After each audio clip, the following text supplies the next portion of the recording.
A man becomes wise when he learns to filter the signal from the noise and the truth from the lies in order to find the diamonds in the dirt. My friends, each and every day, that is what we are doing. We are filtering the signal from the noise, the truth from the lies, and we're looking for the trades. How does this week start off? Well, with the S&P 500, you see where we have broken that short-term trend. It only went up for a few days. What is that? Through 2.5, 3 weeks? Not even that long, and then started falling off and dying on the vine. As we start this week off, we start off weekly. We've seen as the 2-day has been rocking over along with the half-day, we are down 0.29%. And again, it's important to see how thoroughly that trend line has been broken. Now, are things subject to change? Yes, they can do what we saw happen here, where it's up and down, and then tries to take off and then starts dying. We will keep an eye on it. Again, we had a beautiful run up on the 2-day chart going back to the end of March. And of course, that continued up nicely into June and then sort of breaking back and forth these last 2.5 weeks or so, trying to move up and then starting to drop on us. So again, pulling back harsh. We look at where we are on the NASDAQ.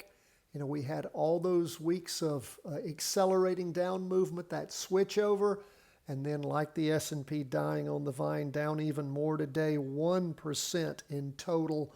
And again, crushed that weekly trend line, heading down, pulled off all that energy. Now bonds, this is interesting. Bonds start the week off breaking our trend line after, 7 down candles. We talked about this, and this is important. We hit this area of support. We landed on it. We have bounced off of it. We had a red spinning top with high volume, higher than average volume. And again, we had both up and down movement, telltale sign for finding a bottom. Starting off with a green candle, we'll see how this week moves. We're starting it off, breaking the trend cleanly and moving up.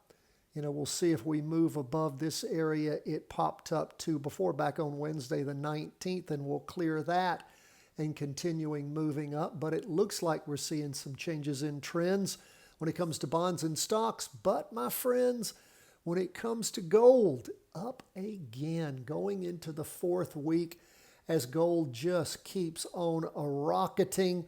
It rocketed up, started back on the 4th of August, got up there, topped out on the 12th of August, slid sideways, then started taking off again on Wednesday the 19th. A lot of exuberance in the morning, fell off some in the afternoon, but still up 0.79% for today. That is beautiful. We are long gold and Bitcoin.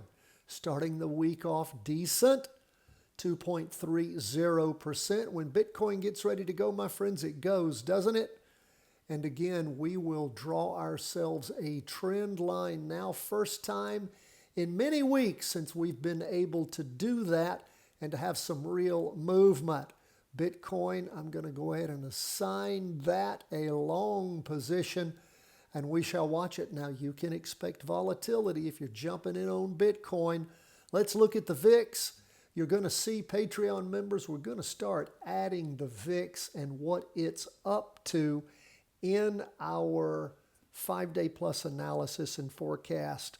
You should find that helpful, just a little more information that'll help you understand better just what you're seeing on those 5 charts.